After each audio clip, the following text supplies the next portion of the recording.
நம்முடைய காவல் தெய்வமாக வாழ்ந்து கொண்டிருக்கிற இந்திய திருநாட்டில் 6 இடஒதுக்கீடுகளை ஓபிசி, எம்பிசி, இஸ்லாமியர், கிறிஸ்தவர், மத்திய அரசில் மருத்துவ படிப்புக்கான 15 விழுக்காடு இடஒதுக்கீடு என 6 இடஒதுக்கீடுகளை பெற்று தந்த ஒரே தலைவர், ஒப்பற்ற மகா சக்தியாக விளங்கிக் கொண்டிருக்கிற நம்முடைய காவல் தெய்வம், நம்முடைய குல தெய்வம் என்று போற்றி வணங்குகிற சமூக நீதி காவலர் மருத்துவரையா அவர்கள் உங்களை பார்த்து, உங்களுக்காக நான் வாழ்ந்து கொண்டிருக்கிறேன், உங்கள் வாழ்க்கைதான் என் முக்கியம் என்று பதவிக்கு போகாத தலைவர். இந்திய திருநாட்டில் மகாத்மா காந்தியடிகள் மட்டுமே பதவிக்கு செல்லாத ஒரு தலைவர். அரசியல் கட்சிகளை நடத்துகிற தலைவர்கள் பதவிக்கு செல்வார்கள். ஆனால் பதவிக்கு போகாமல் காந்தியடிகளுக்கு பிறகு மக்களுக்கு போராடி கொண்டே வாழ்ந்து கொண்டிருக்கிற, பதவிக்கு செல்லாத ஒரே தலைவர், மகாசக்தி, மாமனிதர், நம்முடைய குலதெய்வம் ஐயா அவர்கள் உங்களை பார்த்து, மாம்பழம் சின்னத்திற்கு வாக்களியுங்கள், ஒரு வாய்ப்பினை தாருங்கள், உங்களுடைய வேட்பாளராக ஒப்படைத்திருக்கிறேன் என்று முனைவர் சௌமியா அன்புமணி அவர்களுக்கு ஆதரவு தாருங்கள், வாக்களியுங்கள் என்று பாசத்தோடு உங்களை பார்த்து பேசுகிறார் நம்முடைய குலதெய்வம் மருத்துவரையா அவர்கள்.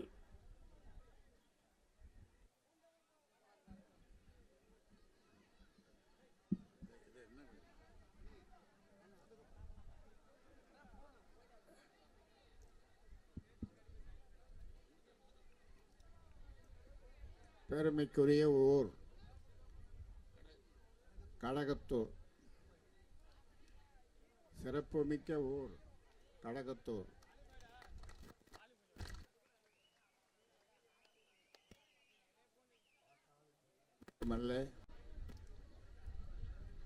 இந்த பேரூரிலே ஒருதாய் மக்களாக ஒருங்கிணைந்து வாழ்கின்ற ஒரு பெருமைக்குரிய ஊர். இந்த அதுதான் சொன்னேன், இப்போ கடகத்தூர் தான், அதுதான் சொல்கிறேன். எல்லா மக்களும் ஒருதாய் மக்களாக வாழறான்னு தான் அதான் சொல்லுங்கிறேன்.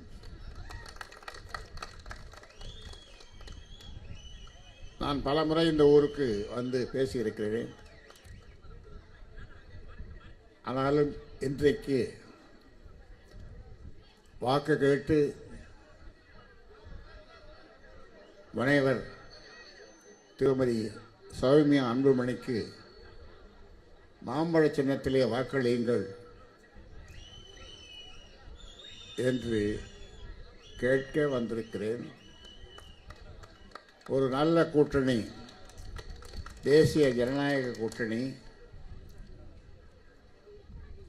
அதனுடைய வெற்றி வேட்பாளராக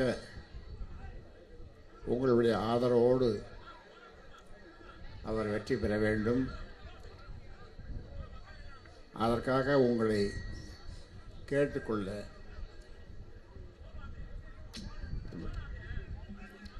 எடுத்து போட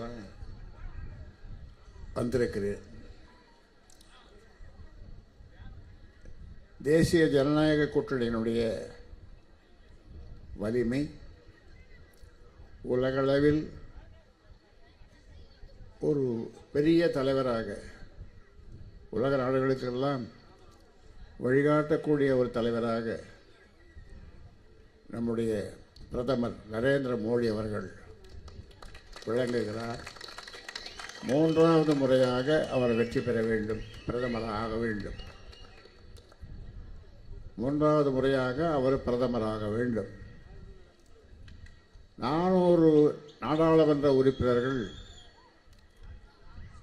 வெற்றி பெறுவார்கள். இப்பொழுது வெற்றி பெற்று அவரை பிரதமராக மீண்டும் 3வது முறையாக தேர்ந்தெடுப்பார்கள்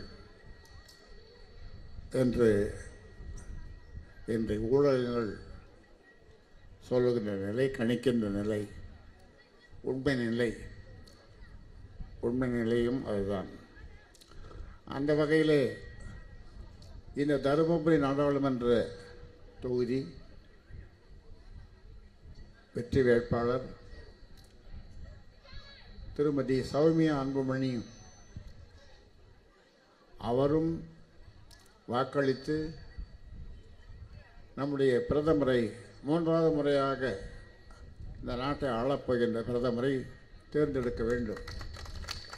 அதற்கு உங்களுடைய ஆதரவு தேவை, உங்களுடைய வாக்குகள் தேவை. ஆதரவும் வாக்குகளும் நீங்கள் அளித்தால்தான், அதிலும் குறிப்பாக பெண் வாக்காளர்கள்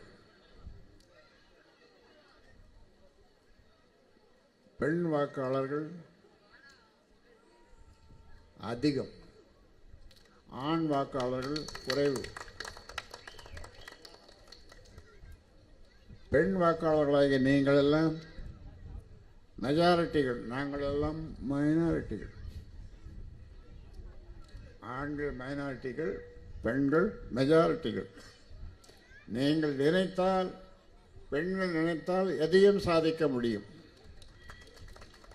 ஆவதும் பெண்ணாலே, இல்லை ஆவதும் பெண்ணாலே, ஆவதும் பெண்ணாலே, ஆவதெல்லாம் பெண்ணாலே,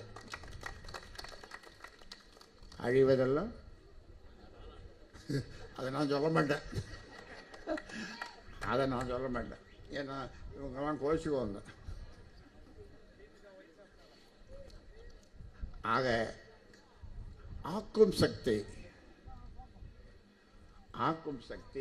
காக்கும் சக்தி,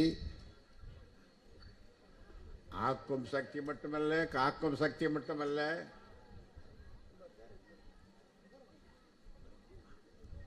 அழிக்கும் சக்தியும் பெண்களுக்கு உண்டு. 3 சக்தி. என்ன சக்தி சொல்லு? ஆக்கும் சக்தி. எங்களையெல்லாம் உண்டாக்கியவர்கள் எங்கள் அம்மா தானே, உங்கள் அம்மா தானே. ஆக்கும் சக்தி. உள்ளே பெற்றுட்ட போதுமா அதை காக்கணும்ல, காத்து வளர்க்கணும்ல. என் செல்லம், என் பட்டு ரோஜா பாட்டு பாடியா, ஆராரோ அரியரோ ஆராரோ, இந்த பாட்டெல்லாம் பாடுவீங்க. இந்த பாட்டு பாடி தான் குழந்தை நாங்கள்லாம் வளர்ந்தோம். நீங்கள்லாம் வளர்த்தீங்க குழந்தைகளை.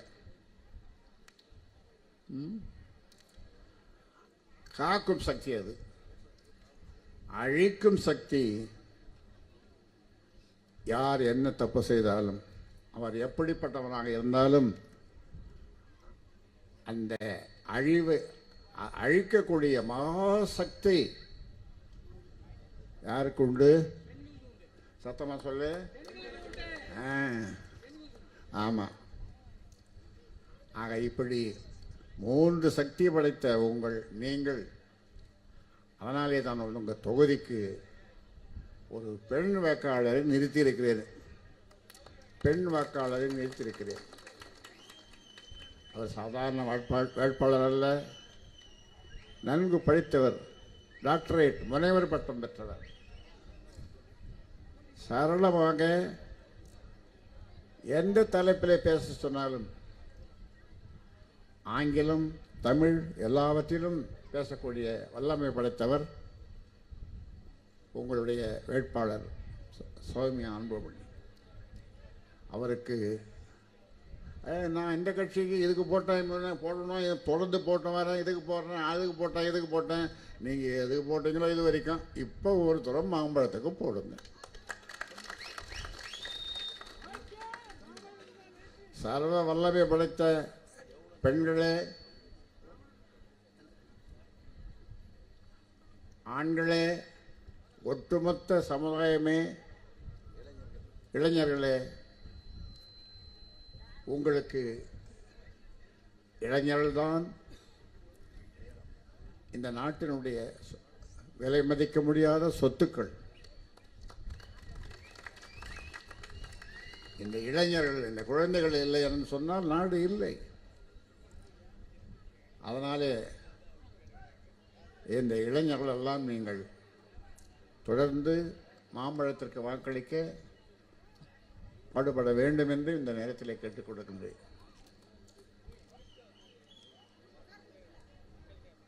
அன்றங்கே ஒரு நாடு இருக்கிறது, ஆஸ்திரேலியா பக்கத்தில். ஒரு நாட்டை பற்றி சொல்கிறேன். ஆஸ்திரேலியா பக்கத்திலே ஒரு நாடு, அந்த நாட்டின் பெயர் நியூசிலாந்து. அன்றங்கே ஒரு நாடு இருக்கிறது. அந்த நாட்டுக்கு யாராவது போயிருக்கீங்களா? நியூசிலாந்துக்கு யாராவது போயிருக்கீங்களா? ஆஸ்திரேலியா போயிருக்கீங்களா? கை தூக்குங்க. போகல. போய் பாருங்க. அந்த நியூசிலாந்தில் அருமையான ஊர். அந்த ஊருக்கு போனால் திரும்பி வரணும்னு நினைக்க முடியாது. நினைப்பே வராது. நான் ஒரு 3 நாள் தான் அங்கே இருந்தேன். திரும்பி வர மனசு இல்லை. ஆக்லாண்டுன்னு ஒரு நகரம் நியூசிலாண்டில். அந்த நாட்டில் ஒரு கட்சி, தொழிலாளர் கட்சி. அந்த தொழிலாளர் கட்சி 3 முறை தோல்வியடைந்தது. அதன் மேலே ஆண்டு தோல்வி அடைந்தது. 3 முறை தோல்வி அடைந்தது. தோல்வி அடைந்ததும் அந்த கட்சியினுடைய தலைவராக வருவதற்கு யாரும் முன்வரவில்லை. கடைசியில் ஜெசிந்தா என்ற ஒரு பெண், ஜெசிந்தா ஆர்டினன் என்ற ஒரு பெண், நான் தலைமை தாங்கிறேன் இந்த கட்சிக்குன்னு வந்தது. அவ்வளோ பெரிய 3 முறை ஆண்ட கட்சி, அந்த லேபர் கட்சி, தொழிலாளர் கட்சி, அந்த கட்சிக்கு தலைமை தாங்க யாரும் முன் வரவில்லை. தேர்தல் வருது, தேர்தலில் போட்டியிட அந்த தலைமை தாங்க அந்த கட்சிக்கு யாருமே இல்லை, வரமாட்டேன்றாங்க. அப்புறம் இந்த பொண்ணு தான் வந்தது. இந்த பொண்ணு தான் வந்தது. நான் தலைமை தாங்கிறேன் அப்படின்னுச்சு இந்த பொண்ணு. அந்த கட்சிக்கு தலைமை தாங்கிறேன். அது வரைக்கும் ஊடகங்கள், பத்திரிகைகள், தொலைக்காட்சியெல்லாம் இது யாரோ ஒரு பொண்ணு வந்துக்குதான், ஜெசிந்தா, இது எங்கே தேர போகுது, இது இந்த கட்சிக்கு தலைமை தாங்குது அப்படின்னு சொல்லி எல்லாம் ஊடகங்கள்லாம் சொன்னாங்க. கடைசியில் அந்த பொண்ணு ஜெயலலிதா தலைமை தாங்கி அந்த கட்சியை பேச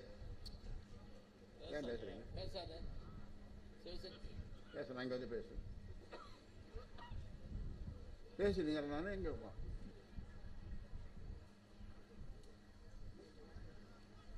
வெளியே போய் பேசு.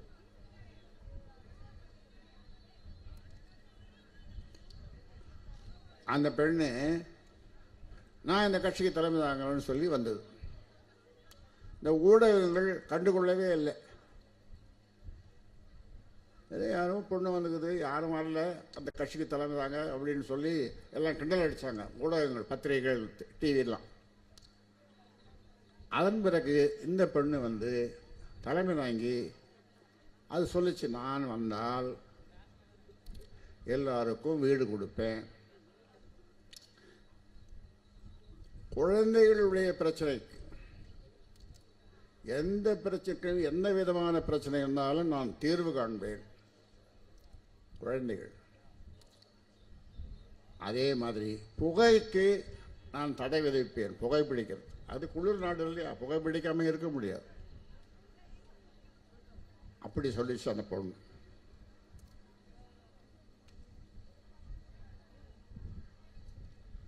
என்னம்மா அவருடைய கொள்கை அப்படின்னு கேட்டால் சோஷியல் டெமோக்ரஸி, சமூக ஜனநாயகம். சோஷியல் டெமோக்ரஸி, சமூக ஜனநாயகம், அதான் என் கொள்கைன்னு சொல்லிச்சு அந்த பொண்ணு. உடனே பத்திரிகை, டிவியெல்லாம் எல்லாம் ஆதரவு கொடுக்க ஆரம்பிச்சுட்டாங்க, எழுத ஆரம்பிச்சுட்டாங்க அந்த பொண்ணை பற்றி.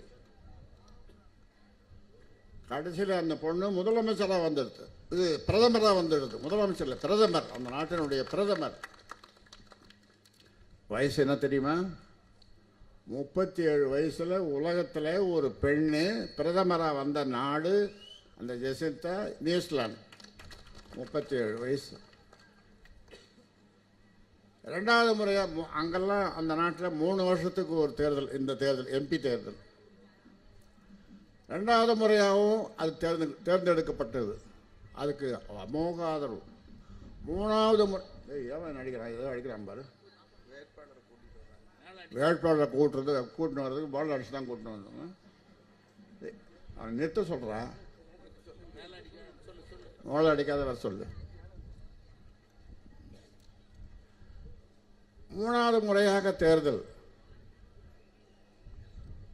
பெரிய வெற்றி அந்த பொண்ணுக்கு.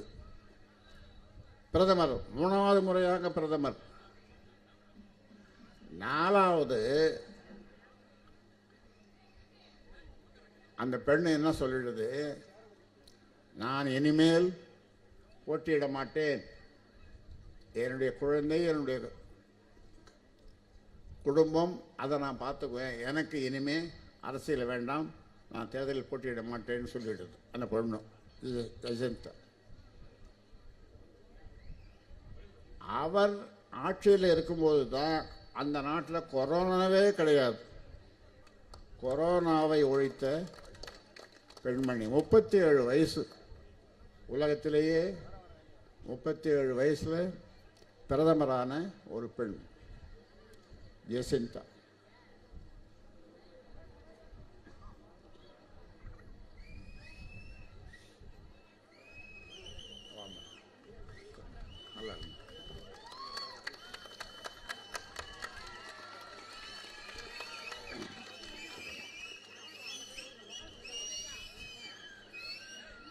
இப்போ ஜெசிந்தாவை பற்றி சொன்னேன் இல்லையா, அதே மாதிரி கொள்கையுடைய கட்சி தான் பாட்டாளி மக்கள் கட்சி.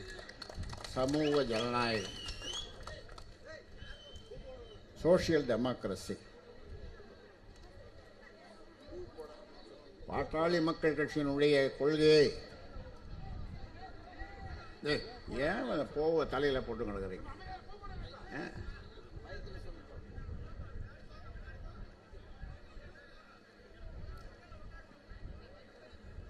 பூவை கீழே தரையில் போட்டு அதை மிதிப்பாங்களா?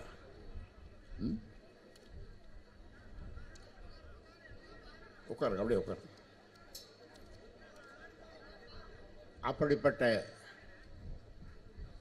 நான் எதுக்காக சொல்ல வந்தேன்னா, நான் ஆரம்பத்திலே சொன்ன மாதிரி பெண்களுக்கு என்ன சக்தி இருக்குதுன்னு சொன்னேன். 3 சக்தி சொல்லுங்க. பெண்களுக்கு உள்ள சக்தியை சொல்லுங்க. இப்ப சொன்னேன், சொல்லு. ஆக்கும் சக்தி, அப்புறம் காக்கும் சக்தி, அப்புறம் அழிக்கும் சக்தி இல்லையா? நீங்கள் இல்லாமல், பெண்கள் இல்லாமல் ஆண்கள் இல்லை. இப்போ எங்கள் அம்மா இல்லைன்னா நான் எங்கள் அம்மா இல்லைன்னா என்ன நான் இல்லை. எங்கள் ஊருக்கு என்னுடைய பிறந்த நாளுக்கு போனேன்.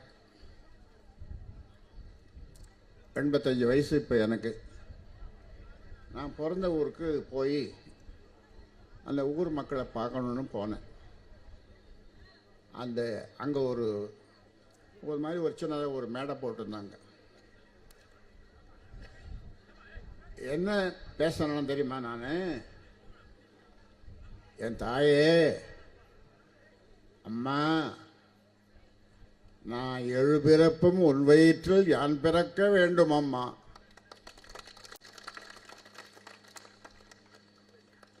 அப்படின்னு என் தாயை நினைச்சு 7 பிறப்பும் உன் வயிற்றில் யான் பிறக்க வேண்டும் அம்மா அப்படின்னு சொல்லி, அப்படி என் கண்ணில் மாலை மாலையாக தண்ணி ஒழுகுது.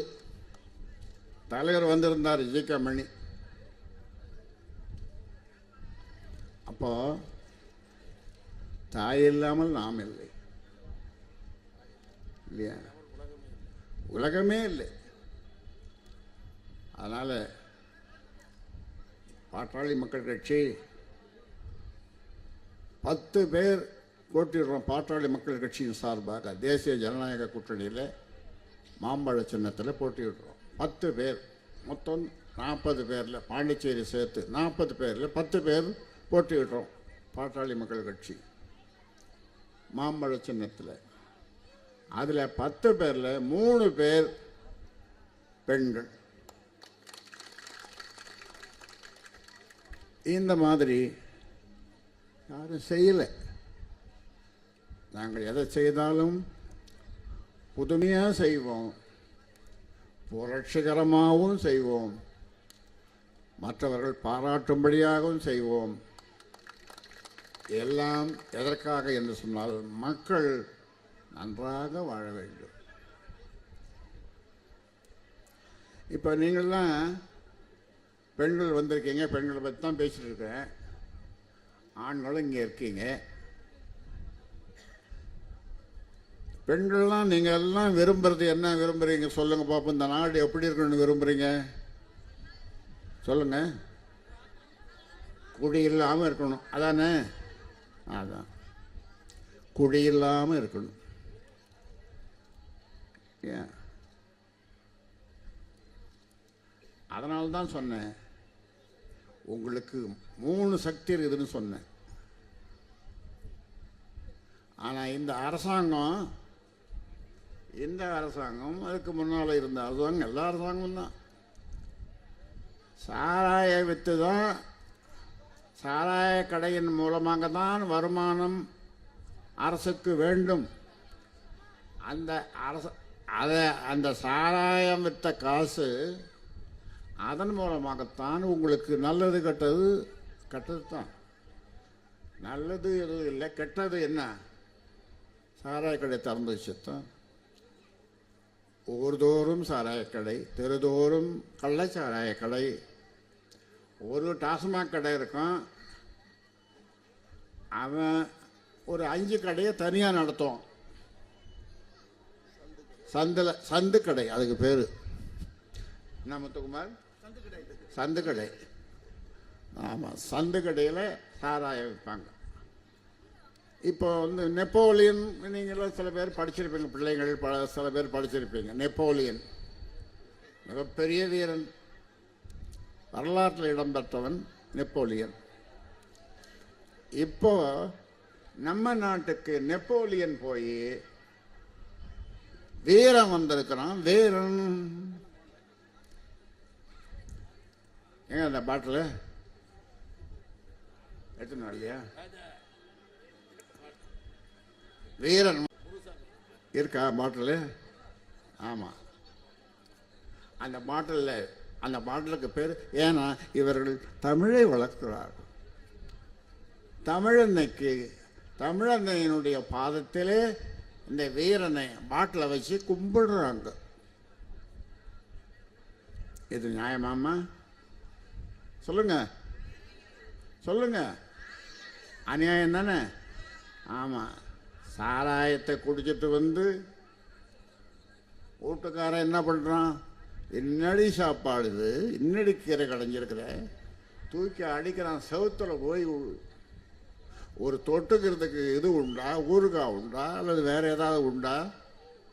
அவன் கேட்குற கேள்வி இப்படி தெரிஞ்சிருந்தான் நான் கல்யாணம் பண்ணினே இருக்க மாட்டேன் இவனை. நீ அழுது இப்போ புலம்பி என்ன பிரயோஜனம்? ஆனால் அவன் வீரன். அந்த பாட்டில் பாருங்க, அந்த பாட்டிலில் வீரன். ஆமாம், இது குடித்தா வீரம் வரும் ஆண்களுக்கு. உடனே அவன் 15 வயசு பையன் பார்க்குறான், 4-5 பசங்க சார், ஏன்டா நாம் ஒரு வீரம் பாட்டில் வாங்கிட்டு ஸ்கூலில் போய் பெஞ்சில் உட்காந்துன்னு குடித்தா என்ன? நான் சொல்கிறது உண்மைமா, நடந்ததை சொல்கிறேன். ஒரு 13-15 வயசு பொண்ணை படிக்கிறதுக்கு அனுப்பிச்சாங்க கோயம்புத்தூரில். அது என்ன பண்ணுச்சு, இந்த மாதிரி ஒரு வீரன் பாட்டில் வாங்கிக்கணும் தெருவிலேயே குடிச்சிக்கின்னு ஆடிக்கின்னு பாடிக்கின்னு போச்சு. அப்புறம் போலீஸ்காரங்க இழுத்து போனாங்க. நாடு எங்கே போய்க்கிறது? நம்ம நாடு எங்கே போய் கொண்டிருக்கிறது? சொல்லுங்க பாப்போம். இது நடக்கலாமா சொல்லுங்க? நடக்கக்கூடாது. நடக்கக்கூடாதுன்னு சொன்னா நீங்க யாருக்கு வாக்களிக்கணும்? மாம்பழத்துக்கு வாக்களிக்கணும். மது மது சாராயம் நாட்டுக்கு, வீட்டுக்கு, உயிருக்கு கேடு. பாவிகளா, இது ஏன்டா போடுறீங்க? இதில் அப்படி எழுதி வச்சுட்டு வீட்டுக்கு கேடு, உயிருக்கு கேடு, நாட்டுக்கு கேடுன்னு எழுதி வச்சுட்டு என்ன சொல்கிறான்? நன்னா குடிங்கோ. என்ன சொல்கிறான்? அரசாங்கம் என்ன சொல்லுது? நன்னா குடிங்கோ. ஒரு நாளைக்கு ஒரு பாட்டிலு ஆஃபெல்லாம் வேணாம், குவார்டர்லாம் வேணாம், ஃபுல் வாங்கி குடிங்கோ. ஏன்னா நீ அவ்வளோ வாங்கினா தான். எவ்வளோப்பா ஃபுல்லு? யாராவது இருப்பாங்களே? ஃபுல்லு என்ன வேலை?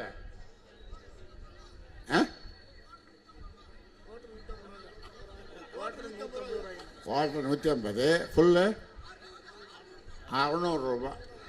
நீ ஃபுல்லு குடித்தாதான் 600 ரூபா என்னுடைய கஜானாவுக்கு வரும், அரசாங்கம் கஜானாவுக்கு வரும். அதை கொண்டு உங்களுக்கு 1000 ரூபா கொடுக்குறோன்னு சொன்னோம்ல, சொன்னாங்களா இல்லையா? போய் தானே கொடுக்கல, ஏமாத்தினாங்க இல்லையா? ஆமாம். உங்கள் வீடு தேடி வரும்னு சொன்னாங்கல்ல, 500 வாக்குறுதிகள் கொடுத்தாங்கல்ல, 3 வருஷத்துக்கு முன்னால் கொடுத்தாங்கல்ல வாக்குறுதிகள். நாங்கள் வந்தால் அதை செய்வோம், இதை செய்வோம் அப்படின்னு வாக்குறுதிகள் கொடுத்தாங்கல்ல. அது சின்ன சின்ன காரியங்கள் செய்கிறது எதனாலன்னா, இந்த மதுவால், இந்த வீரன் பாட்டில் இருக்குது, அதில் வர வருமானத்தை கொண்டு உங்களுக்கு ஏதோ போடுறாங்க. அதுவும் சில பேர் கொடுக்குறதில்ல. ஆனால் இப்போ வரும், வந்து கொண்டே இருக்கிறது. அதனால் நல்லா நீங்கள் யோசிங்க. இப்போ மும்மூர்த்தி, 3 கடவுள், பெரிய கடவுள் யாருங்க சொல்லுங்க? நம்ம படைக்கிறவன் யாரு? பிரம்மா, அப்புறம் விஷ்ணு, அப்புறம் சிவன். இந்த 3 பேரும் வந்து எதிர்க்க நின்று, என் எதிர்க்க ராமதாஸ் உனக்கு என்ன வரம் வேணும், நீ கேட்குற வரமெல்லாம் கொடுக்குறோம்பா அப்படின்னு சொன்னாக்கா நான் என்ன வரம் கேட்பேன் சொல்லுங்க பாப்போம், சொல்லுங்க. ஒரு சொட்டு சாராயம் இல்லாத நாடு, ஒரு சொட்டு சாராயம் இல்லாத. எங்கேயாவது கள்ளச்சாராயம் காசுறான் இல்லை கள்ளச்சாராயம் விற்கிறான்னா பெண்களை விட்டு 10 சவுக்கடி, பெரிய சவுக்கடி பெண்களை விட்டு அடிப்பேன் நடு ரோட்டில். கள்ளச்சாராயம் அந்த மாதிரி இருந்தது. ஏன்னா கடவுள் வரம் கொடுத்துட்டாரு, மும்மூர்த்திகள் வரம் கொடுத்துட்டாருல்ல, அப்போ அடிக்கலாம்ல. சவுக்கு பெரிய சாட்டையை பெண்கள்கிட்ட கொடுத்து எவனா ஒருத்தன் கள்ளச்சாராயம் குடிச்சிட்டான்னா நடு ரோட்டில் இட்டாந்து நிற்க வச்சு அந்த பெண்ணு அந்த சாட்டையால் மாறி மாறி மாறி அடிக்கிறான். குடிப்பியா குடிப்பியா அப்படின்னு. ஆமாம், குடிக்க மாட்டேன்னு சொன்னால் விட்டுடுவோம். அப்புறம் ஒரு வாரம் போச்சா, இன்னொரு வாரம் 2 வாரம் கேட்பேன். இன்னொரு வாரம் மழை பெய்யுத, இந்த மழை அந்த தண்ணி ஒரு சொட்டு கூட கடலுக்கு போகக்கூடாது. மழை வானத்திலிருந்து பொழிகின்ற மழை இந்த பூமியிலேயே இருக்கணும், கடலுக்கு போகக்கூடாது. அதை சேமித்து வைக்கணும். உங்களுக்கு ஒன்று சொல்கிறேன், இந்த நேரத்தில் நீங்கள் இப்போ காவிரி தண்ணியை குடிக்கிறீங்களா இல்லையா? குடிக்கிறோம். அதுக்கு காரணம் யார் தெரியுமா உங்களுக்கு? நான்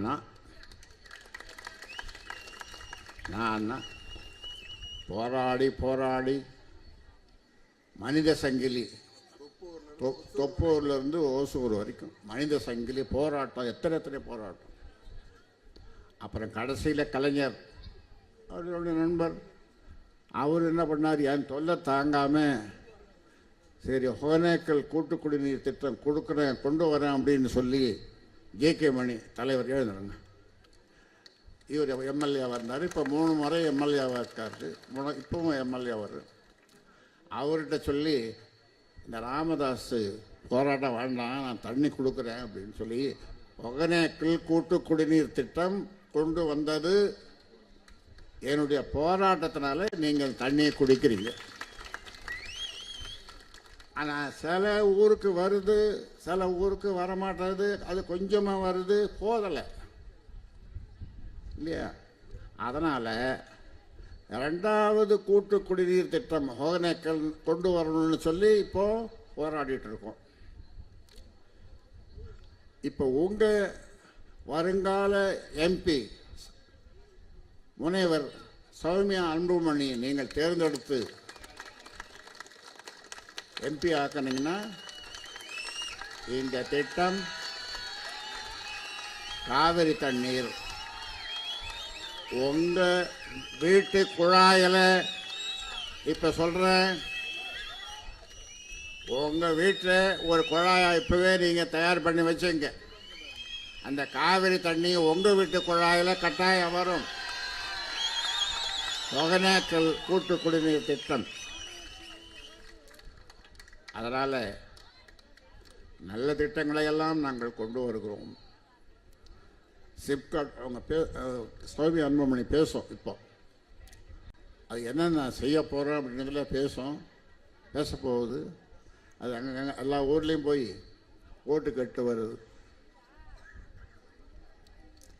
அதனால் நான் பேச வேண்டியதெல்லாம் பேசிட்டேன். எனக்கு நீங்கள் ஒரு வாக்குறுதி கொடுத்து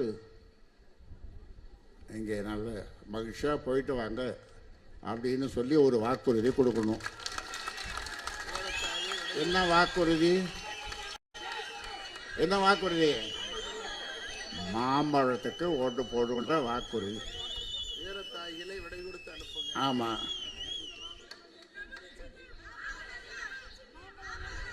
சரி,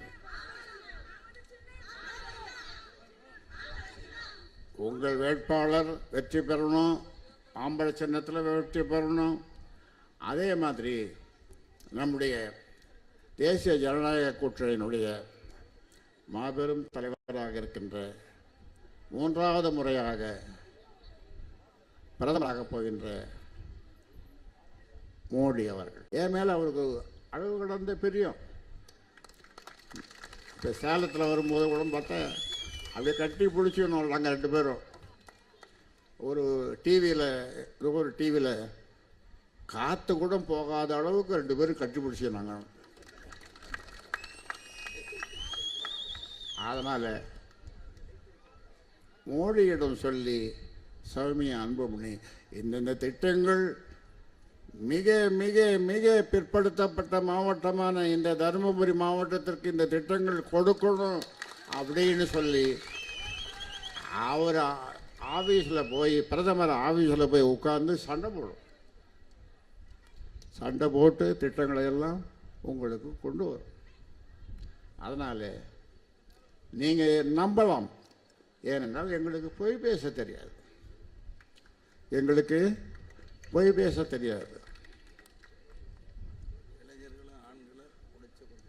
அதனால் ஒரு நல்ல வேட்பாளரை உங்களுக்கு கொடுத்திருக்கிறோம். நீங்கள் வாக்களியுங்கள், மாம்பழத்திற்கு வாக்களியுங்கள் என்று கேட்டு உங்களிடமிருந்து விடைபெறுகிறேன். இப்பொழுது உங்களுடைய வெற்றி வேட்பாளர் முனைவர்னா அவர் டாக்டரேட் வாங்கியிருக்காங்க. ஆமாம், முனைவர் சௌமியா அன்புமணி உங்களிடம் சில வார்த்தைகள் பேசுவார்.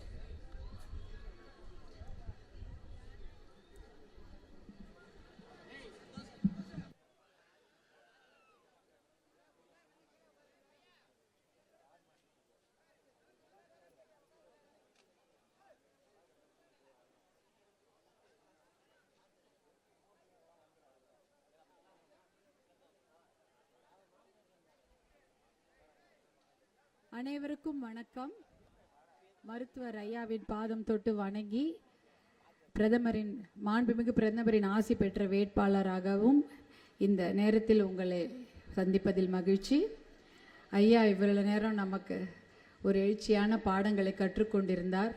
போராட்டம்தான் அவர் வாழ்க்கை, அதே போல நம்முடைய வாழ்க்கையும் போராட்டமாக தான் இருக்கிறது. ஆனால் போராடாமலே கிடைத்த சிலவற்றை பற்றி இங்கு நான் பேச ஆசைப்படுகின்றேன். ஐயாவின் வழிகாட்டுதல் படிதான் அந்த போராடாமல் கிடைத்த ஒரு சில 2 விஷயங்களை நான் சொல்ல கடமைப்பட்டிருக்கிறேன். 108 ஆம்புலன்ஸ், அதை தந்த சின்னம் மாம்பழம்தான். அதை ஒரு போராட்டம் கூட யாருமே செய்யவில்லை. கிராமப்புறங்களில் மகளிர் பிரசவத்திற்காக மருத்துவமனைக்கு எப்படி வருவாங்கன்னா, டிராக்டர் எடுத்துன்னு வருவாங்க, இல்லை அந்த மலைப்பகுதியான அது ஒரு பஸ் தான் வரும், அந்த ஒரு பஸ்ஸில் வருவாங்க, இல்லை 2 வீலர், அது 2 சக்கர வாகனத்தில் வழியோடு அந்த மகளிரை கூட்டிகிட்டு வந்து ஆஸ்பத்திரியில் சேர்ப்பாங்க. அந்த மாதிரியெல்லாம் அந்த சமயங்களில் நிறைய தாய்மார்களும் அந்த குழந்தைகளும் வந்து அவர்கள் எந்த அளவுக்கு பிழைப்பாங்கன்னு தெரியாது. ஆனால் இதையெல்லாம் தெரிந்து கொண்டு இந்த மாதிரி கிராமப்புற மகளிருக்கும் கிராமப்புறத்தில் இருக்கிற மக்களுக்கு நல்ல நகர்ப்புறத்தில் இருக்கும் பெரிய பணக்காரர்களுக்கு கிடைக்கும் அத்தனை வசதியும் கிராமப்புறத்தில் இருக்கும் மகளிருக்கு வர வேண்டும் என்று ஐயா அவர்களின் அறிவுறுத்தல் படிதான் மருத்துவர் அன்புமணி அவர்கள் டெல்லியில் செயல்பட்டாங்க. அப்போ உதித்த திட்டம் தான் 108 ஆம்புலன்ஸ். அந்த திட்டத்துக்காக ஒரு கிராமத்தில் கூட யாரும் போராடல. இல்லை எங்களுக்கு வேணும், வண்டி வேணும், நாங்கள் ஆஸ்பத்திரிக்கு போனோம், எங்களுக்கு வண்டி கொடுங்கன்னு ஒரு நகரத்தில் யாரும் போராடல. ஆனால் யாருமே போராடாமல் ஐயா அவர்களின் அறிவுறுத்தல் படி வந்த திட்டம் தான் 108 ஆம்புலன்ஸ். அந்த ஆம்புலன்ஸை தந்த சின்னம் தான் ஐயா அவர்கள் பெற்றெடுத்த சின்னம் மாம்பழம். அதே போல தர்மபுரி என்னுடைய ஊர், என் மக்கள், நான் இந்த ஊர்ல பிறந்திருக்கணும்னு ஐயா விருப்பப்படுறாரு. அதே கொள்கையுடன் மருத்துவர் அன்புமணி அவர்கள் சுகாதாரத்துறை அமைச்சராக இருக்கும் பொழுது தர்மபுரி அரசு மருத்துவக் கல்லூரியை கொண்டு வந்தார். தர்மபுரி அரசு மருத்துவமனையாக இருந்தது. தர்மபுரி அரசு மருத்துவ கல்லூரியாக தரம் உயர்த்தப்பட்ட பின்பு நகரத்தில் அப்பல்லோ ஹாஸ்பிட்டல் டாக்டர்லாம் எப்படி சிறப்பு வைத்தியம் செய்வார்களோ அப்படிப்பட்ட ஒரு சிறந்த வைத்தியத்தை இந்த தர்மபுரியில் இருக்கும் அனைவருக்கும் எளியோருக்கும் கிடைக்க வேண்டும் என்று கொண்டு வரப்பட்டதுதான் தர்மபுரி அரசு மருத்துவக் கல்லூரி. எப்பேற்பட்ட பெரிய டாக்டர்லாம் வந்து மருத்துவர்கள்லாம் வந்து நமக்கு சிகிச்சை அளிக்கிறாங்க. இதையெல்லாம் நீங்கள் கேட்டு போராடினீர்களா? தெருவில் ஏதாவது மனித சங்கிலி பண்ணீங்களா? எதுவுமே இல்லை. ஐயா அவர்களுடைய ஆலோசனைப்படி தர்மபுரிக்கு முக்கியத்துவம் கொடுக்க வேண்டும் என்று கொண்டு வரப்பட்ட திட்டம் தான் அந்த திட்டமெல்லாம். போராடாமல் கிடைத்த அந்த விஷயங்கள் எல்லாம் மாம்பழம் சின்னம் கொண்டு வந்தது. நீங்கள் எல்லாம் வெளில போய் சொல்லலாம், மாம்பழ சின்னத்துக்கு ஓட்டு போடுங்க, போராடாமலே நிறைய கிடைக்கும். ஏன்னா போராடுறதுக்கு ஐயா இங்க இருக்கிறார். உங்களுக்காக போராடுவதற்கும் இந்த ஊமை ஜனங்களுக்காக போராடுவதற்கும் ஐயா இருப்பதனால் எந்த திட்டத்துக்காகவும் நீங்கள் போராட வேண்டியதே இல்லை. ஒகேனக்கல் கூட்டு குடிநீர் திட்டத்தை பற்றி உங்களுக்கு தெரிஞ்சிருக்காது, வந்திருக்கு. ஆனால் அதை ஐயா தான் பெற்றுக் கொடுத்தார் என்பதை பாதி பேருக்கு தெரியாமல் கூட இருந்திருக்கும். அந்த மாதிரி நிறைய விஷயங்கள் இருக்கிறது. காவிரி தர்மபுரி காவிரி உபரிநீர் திட்டம், அதை கூட கண்டிப்பாக ஐயாவின் ஆலோசனைப்படி நாங்கள் வழி நடந்து இந்த திட்டத்தை கண்டிப்பாக கொண்டு வருவோம். ஐயா சொன்னாங்க, பிரதமர் வீட்டு வாசல்லே போய் நான் உட்காந்துக்குவேன். கண்டிப்பாக ஐயா நீங்கள் ஆசீர்வாதம் செய்தீங்கன்னா அது கூட நடக்கும். கண்டிப்பாக அந்த திட்டத்தையும் கொண்டு வருவது என்னுடைய முதல் குறிக்கோளாக செயல்படுவேன். வேலை வாய்ப்பு சிப்காட் பற்றியும் நம்ம பேசிகிட்டு இருக்கிறோம். தடங்கம் பகுதியில் வரக்கூடிய சிப்காட் தொழில் வளாகத்தில் பெரிய பெரிய தொழிற்சாலைகளை கொண்டு வந்து நம்முடைய பிள்ளைகளுக்கு, அவங்க உங்கள் பிள்ளைங்க நான் நினைக்கல, அவங்கள என் பிள்ளைங்களாகவும் என் குழந்தைகளாகவும் தான் நான் நினைக்கிறேன். அந்த குழந்தைகளுக்கு வேலை வாய்ப்பை கொடுக்க வேண்டும் என்பதுதான் அடுத்த குறிக்கோள். ஐயா அவர்கள் முதலே சொன்ன மாதிரி குடி ஒழிப்பு, மது ஒழிப்பு, அதை கண்டிப்பாக நான் ஐயா அவங்க கொடுத்த பேனாவால் தான் போட்டு முடிப்போன்னு நினைக்கிறேன். அதுதான் நடக்கும். அப்படிப்பட்ட ஒரு நல்ல நாளும் வராதோ அப்படின்னு தான் நம்ம இயங்கிக் கொண்டிருக்கிறோம். பெண் கல்வி இந்த பகுதியில் அரசு மகளிர் கல்லூரி, இப்போ அரசு கல்லூரி இருக்கிறது, கலை அறிவியல் கல்லூரி, அரசு மகளிர் கல்லூரியை கொண்டு வருவதற்கு என்னாலான அடுத்த முயற்சிகளை கண்டிப்பாக கொண்டு வருவேன். பெண் குழந்தைகளுக்கு வேலை வாய்ப்பையும் மகளிருக்கு வேலை வாய்ப்பையும் கொண்டு வருவதற்கும் முழு முயற்சி எடுப்பேன். நிலுவையில் உள்ள நீர் பாசன திட்டங்கள், இப்போ தூக்கத்தில் படுத்தா கூட தூள் செட்டி ஏறி வாணியார் திட்டம் இதான் எனக்கு வருது. இதெல்லாம் நிலுவையில் உள்ள திட்டங்கள். இப்போ ஜெகநாதன் கோம்பை திட்டத்தை கூட எவ்வளோ போராட்டம் பண்ணி 2005 உடைந்து போன அந்த அணை அதை திருப்பி கொண்டு வரத்துக்காக எத்தனையோ போராட்டங்கள் பண்ணி எத்தனையோ முயற்சி எடுத்து காட்டுக்குள்ளெல்லாம் நடந்து அதற்கு 3 கோடி ரூபாய் நிதி ஒதுக்கி, ஆனாலும் அதை யாரும் தொடங்கவே இல்லை. அந்த நிலுவையில் உள்ள இந்த மாதிரி திட்டங்களை எல்லாம் நிறைவேற்றி வைப்பது தான் என்னுடைய வேலை என்று கூறிக்கொண்டு ஐயா அவர்களின் பாதம் தொட்டு வணங்கி, அவர்கள் எங்களுக்கெல்லாம் இப்படி தான் பயிற்சி கொடுத்துருக்குறாங்க. பசுமை தாயகத்தில் கடுமையாக உழைக்கணும், உண்மையாக உழைக்கணும், 100% இல்லை 200% உழைக்கணும். ஐயாவோட பிறந்த தினமே 25/7, அதாவது ஜூலை 25, அதாவது 24/7 அப்படின்னா, அதாவது 24 மணி நேரமும் 7 நாட்களும் வேலை செய்வாங்களாம். ஆனால் ஐயா அப்படி இல்லை, 25 நாட்கள். அவர் அந்த 25 மணி நேரம் அவருக்கு கூடுதலாக 1 மணி நேரம், அந்த ஒரு வாரத்தில் அந்த கூடுதலாக 1 மணி நேரம் கூட வேலை செய்வார்.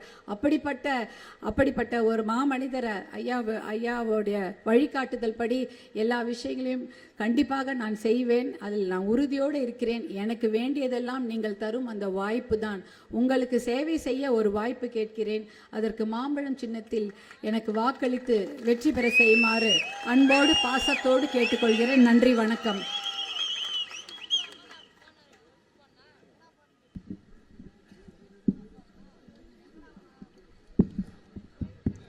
ஒரு நிமிடத்தில் அல்ல 2 நிமிடத்தில் ஒரு செய்தியை சொல்லிட்டு இந்த கூட்டம் முடிச்சுக்கலாம்.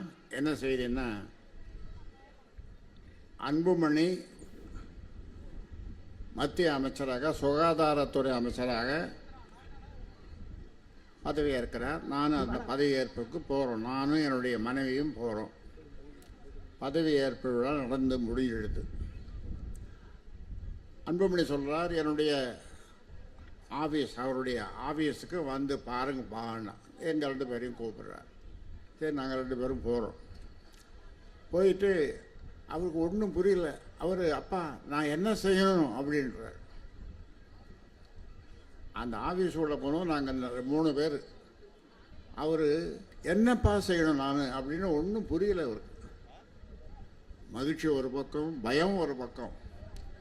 நான் ஒரே வார்த்தை சொன்னேன், ஜனாதிபதி தான் இந்த நாட்டினுடைய பெரிய பெரிய பெரிய குடிமகன், முதல் குடிமகன் ஜனாதிபதி. அந்த ஜனாதிபதிக்கு ஒரு சிகிச்சை அளிக்கிறோம்னா, ஜனாதிபதிக்கு கிடைக்கிற வைத்திய வசதி கிராமத்தில் இருக்கிற ஏழை குப்பன் சொப்பனுடைய குழந்தைக்கும் கிடைக்கணும். இதுதான்பா நீ செய்ய வேண்டியதுன்னு சொன்னேன். சரி, அப்படியே செய்கிறப்பா அப்படின்னா, அதுக்காகத்தான் ஒரு திட்டத்தை பாராட்டுகிற அளவுக்கு, பாராட்டுறது மட்டுமல்ல, அவர்களும் அதை காப்பி அடித்தாங்க உலக நாடுகள். தேசிய கிராமப்புற சுகாதார திட்டம், தேசிய கிராமப்புற, நல்லா ஞாபகம் வச்சுங்க, கிராமப்புற. இப்போ சொன்னாங்க, சௌமியா சொல்லிச்சுல்ல, அதாவது தலைவரும் சொன்னார், ஒரு பிரசவ வலி, அதுக்கு முன்னால் என்ன பண்ணும், ஒரு கயிறு கட்டில் அந்த பிரசவ ஆகிற அந்த வலி துடிச்சு நிற்கிற அந்த பெண்ணை அதில் போட்டு 4 பேர் தூக்கி போவான். ரொம்ப தூரம் ஆஸ்பத்திரிக்கு, எங்கேயோ ரொம்ப தூரத்தில் இருக்கும். ஆனால் இப்போ 108ன்னு போட்டு சொன்னீங்கன்னா நீங்கள் சொல்கிற இடத்துக்கு வந்து நிற்கும். இந்த 108 அந்த நம்பரை, இது ஆர்மியில் இருந்த நம்பர், ஆர்மிக்காரன் நம்பர் கொடுக்க மாட்டேன்ட்டான்.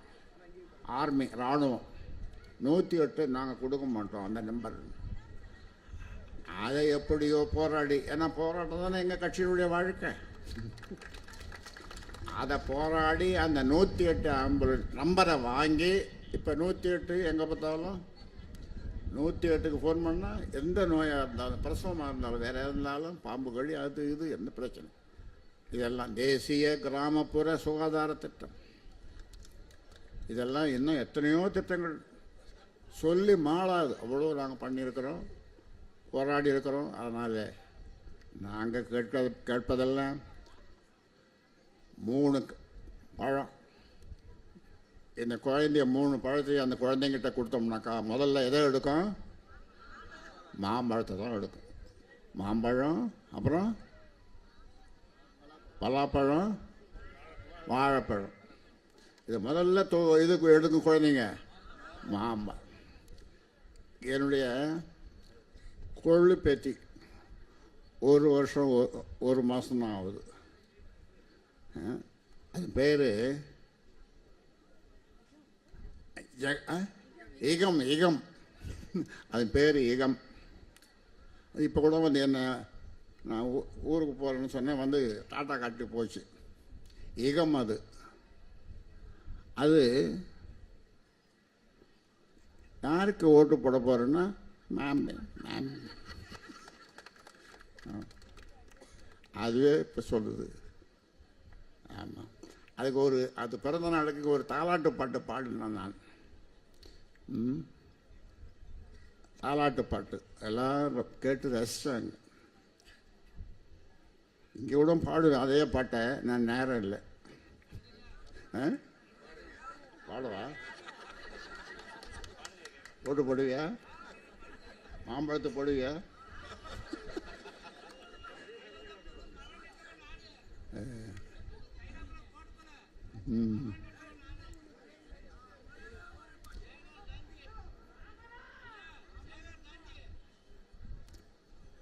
அந்த பாட்டில் ஒரு வரி 2 வரி சொல்கிறேன்.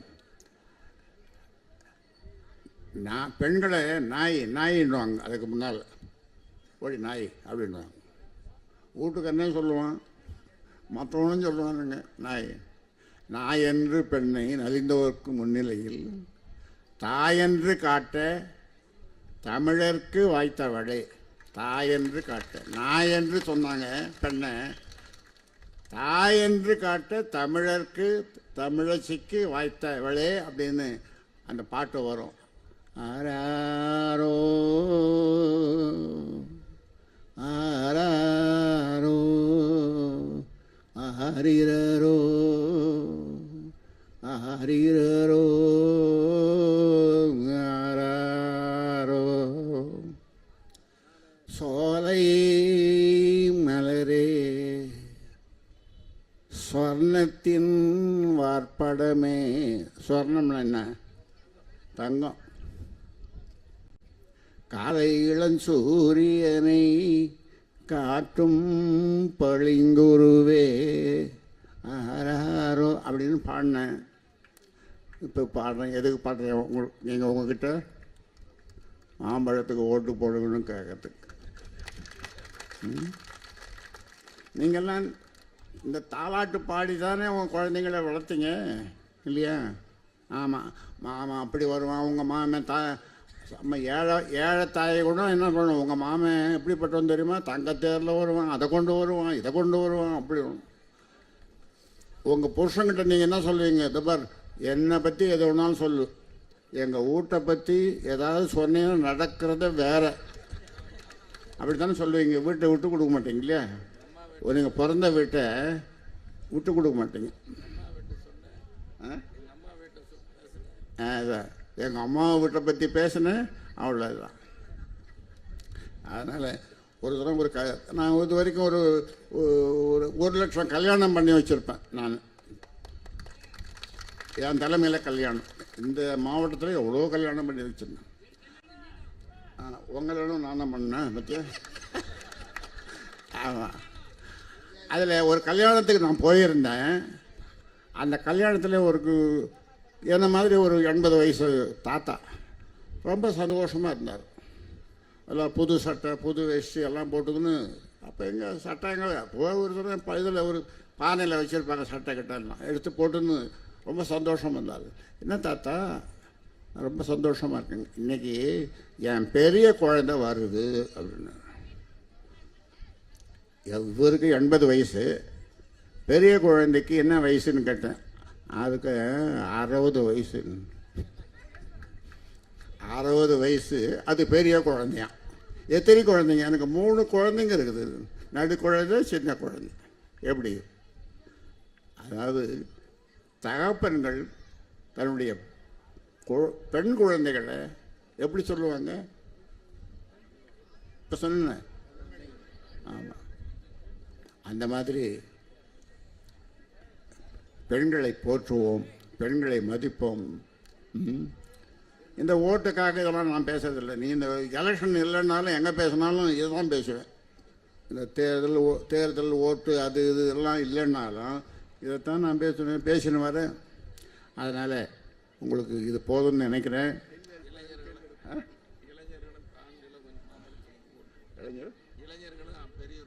ஆமாம், இளைஞர்கள் பெரியவர்கள் ஆண்கள் எல்லாம் தயாராக இருக்காங்களே. ஆமாம் ஆமாம், அவங்க தயாராக இருக்காங்க. அதை விட இவங்க ரொம்ப தயாராக இருக்காங்க. ஏன்னா இந்த ஊர் ஓட்டு, இந்த பக்கத்து ஊர் ஓட்டு, பெண்கள் ஓட்டு எல்லாமே போட்டு ஆண்கள்கிட்டயே இவங்க பிரச்சாரம் பண்ணுவாங்க. ஆமாம். ஆனால் நன்றி, வணக்கம்.